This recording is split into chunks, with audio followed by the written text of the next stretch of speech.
وہ وہاں پہ آئیں اور جوائنٹ عوامی ایکشن کمیٹی اگر انڈیا کے لیے کام کر رہی ہے یا وہ دہشت گرد ہیں یا وہ دہشت گردی کر رہے ہیں تو وہ پوری دنیا کے سامنے بے نقاب ہو جائیں گے.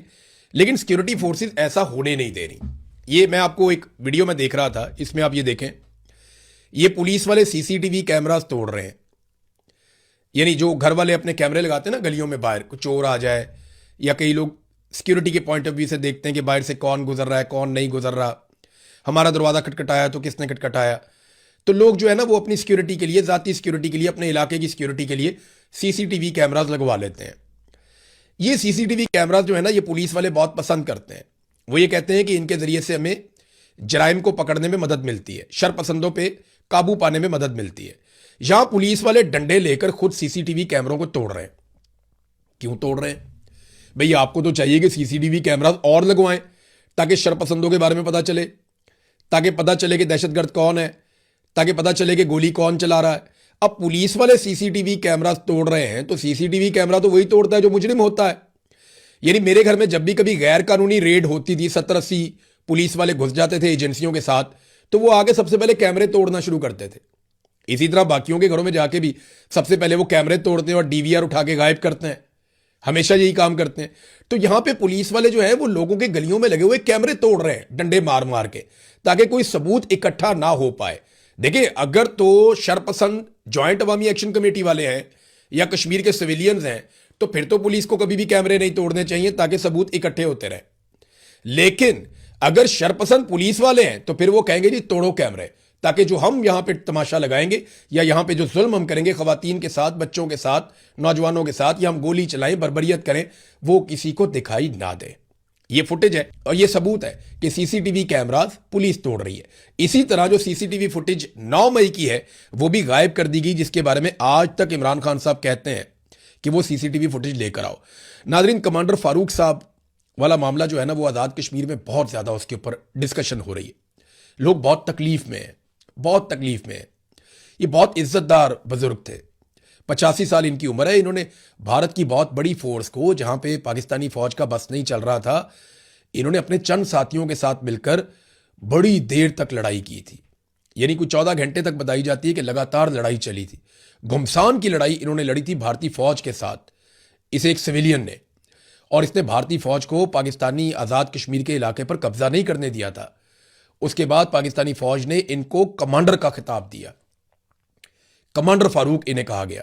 یہ یاسین ملک ہے جو فریڈم فائٹر ہے مقبوضہ کشمیر میں, پاکستان میں اس کی بہت عزت کی جاتی ہے. ان کی اہلیہ جو ہے وہ مشال ملک صاحبہ ہیں, یہ ان کے استاد بھی تھے. کمانڈر فاروق کو یاسین ملک اپنا استاد کہتے تھے. پاکستان کی فوج نے ان کے کارنامے سے خوش ہو کر ان کو ایک جیکٹ بھی دی تھی.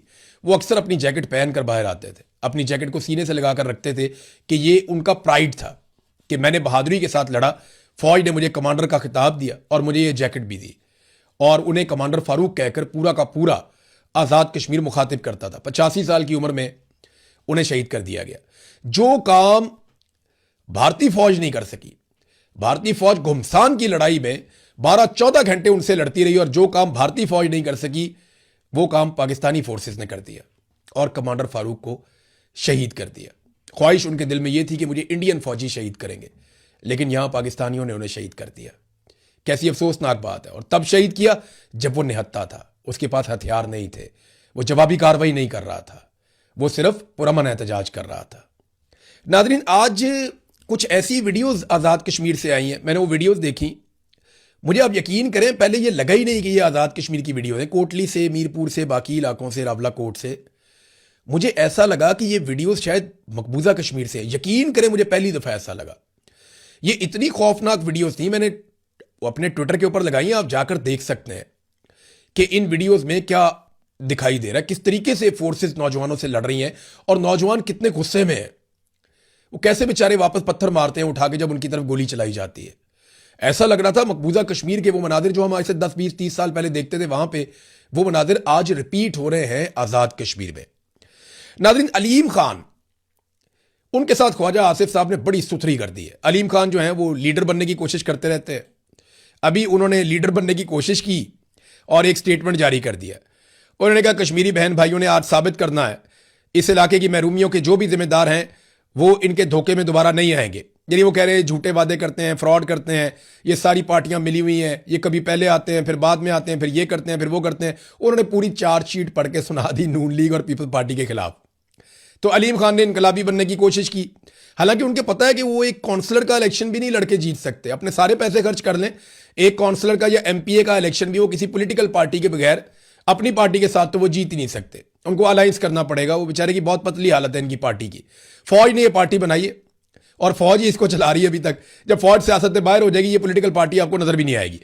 تو اس پہ خواجہ آصف نے بڑا شاندار بڑا مزیدار کام کیا. ہیں تو دونوں ہی بیچارے فارم 47 والے, لیکن خواجہ آصف نے علیم خان کو کہا کہ علیم خان کے پاس سیلف رسپیکٹ نامی کوئی چیز ہے, یعنی کوئی عزت نفس نامی چیز ہے, تو اس بیان کے ساتھ وہ اپنا استعفیٰ دے دے اور اپوزیشن کے بینچوں پہ جا کے بیٹھ جائے اور حوصلہ کرے, صرف بیان نہ دے بلکہ راوی کنارے جن لوگوں کو چونا لگایا ہے وہ پچھلے سال سے رو رہے ہیں. اب راوی کنارے انہوں نے چونا لگا دی نا, لوگوں کو زمینیں بیچ دیں اور راوی کے اندر بیچ دیں, وہ سارا ڈوب گیا علاقہ. وہ لوگ ابھی تک رو رہے ہیں. خواجہ آصف نے کہا, ویسے یہاں سے یہ پتہ چلتا ہے خواجہ آصف کی حکومت نے بھی کچھ نہیں کیا. علیم خان تو وزیر ہے ہی نا, اگر لوگ رو رہے ہیں تو انہیں انصاف کس نے دینا ہے؟ حکومت وقت نے دینا ہے. تو علیم خان آپ کو پتا ہے اسٹیبلشمنٹ کے ساتھ ہے, تو خواجہ آصف کی حکومت کر کچھ نہیں پائی, لیکن خواجہ آصف اسٹیٹمنٹ دے رہا ہے. وہ یہ کہہ رہا ہے کہ بڑھ کے مارنے سے کوئی استعفیٰ دے, اس سے بہتر ہے کشمیری بھائیوں کے ساتھ ساتھ راوی کنارے رہنے والے متاثرین کے ساتھ بھی یکجہتی کریں, اور سیاست کبھی کبھی کوئی شرم یا حیا بھی مانگ لیا کرتی ہے. یعنی علیم خان میں شرم یا حیا نہیں ہے. خواجہ آصف نے اسٹیٹمنٹ دیا. اب دیکھتے ہیں کہ علیم خان خواجہ آصف کو کیسے جواب دیتا ہے. ہم انتظار کریں گے, پھر آپ کے ساتھ شیئر کریں گے. اب تک کے لیے اتنی, اپنا خیال رکھیے گا اپنے اس چینل کا, اور یاد رکھیے گا یہ نورا کشتی ہے. آپ پاپ کارن کھائیں, انجوائے کریں, ان کو لڑنے دیں آپس میں. یہ سارے عاصم منیر کے لوگ ہیں اور ان کی وجہ سے یہ سارے بیچارے اقتدار میں ہیں. جب یہ خود آئیں گے نا عوام کے بلبوتے پہ, عوام کے کندھوں پہ بیٹھ کے آئیں گے, تو ہم بھی ان کی عزت کریں گے, پھر آپ بھی ان کی عزت کریں گے. ابھی فی الحال پاپ کارن کھائیں. اب تک کے لیے اتنی, اپنا خیال رکھیے گا اپنے اس چینل کا بھی. اللہ حافظ.